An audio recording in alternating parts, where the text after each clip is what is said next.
ক্রোয়েশিয়ার শেষ মুহূর্তের গোলটা অফসাইডের কারণে বাতিল করা হলো। পরবর্তীতে আমরা রিপ্লেতে স্পষ্ট দেখতে পেলাম বলটা পর্তুগিজ প্লেয়ার ভেইগার মাথায় লাগছে। মাথায় লাগার পরেই তারপর যে ক্রোয়েশিয়ার প্লেয়ারটা বলটা পাইছিল, কে পাইছিল এই মুহূর্তে ঠিক মনে পড়তেছে না।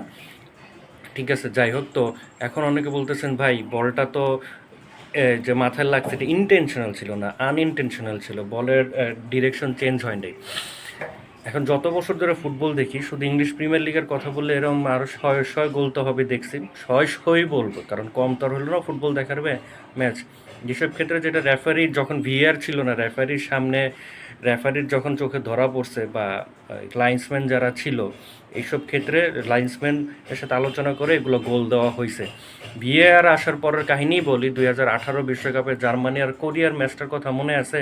কোরিয়ার খুব সম্ভবত সেকেন্ড গোলটা, যেটা জার্মানির প্লেয়ারের দুই পায়ের ফাঁক দিয়ে গেছে বলটা, এবং যাওয়ার সময় বলটা প্যান্টে টাচ লাগছে, এই কারণে ওটা অনসাইড ধরা হয়েছিল। আর সেখানে তো স্পষ্ট আমরা টিভি রিপ্লেস যেটা দেখছি, ভিআরে তো তাই দেখানো হয়েছে, মাথায় লাগছে। সেটাকে এখন বিভিন্ন নিয়মের মার প্যাচে ফেলানো হচ্ছে, ব্যাখ্যা দেওয়া হচ্ছে। এখন আর কোনো কিছু রিক্ট না, শুধু আর্জেন্টিনা যখন দিবে, ঠিক আছে, যখন মেসি কোনো গোল দিবে তখন সেটা ওই মানে ওই গোলেরও আরও মনে করেন যে আগে প্রাগৈতিহাসিক যুগে কী হয়েছে না হয়েছে, তখন সেটা না গোলকে বিতর্কিত করার চেষ্টা করা হবে।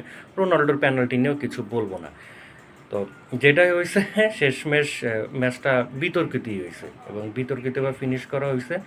রোনাল্ডো নামের পাশে হয়তো বা একটা ওই নকআউট গোল আছে। এখন আর পেনাল্টি ভাতা না, এখন পেনাল্টি ম্যাচেরই অংশ। আর শেষে যেটা হয়েছে সেটা আনইনটেনশনাল ছিল। প্রচণ্ড হাসতে ইচ্ছা করতেছে, আগে হাইসানি, তারপর দেখা যাক অন্য কোনো ভিডিওতে আবার কথা বলবো।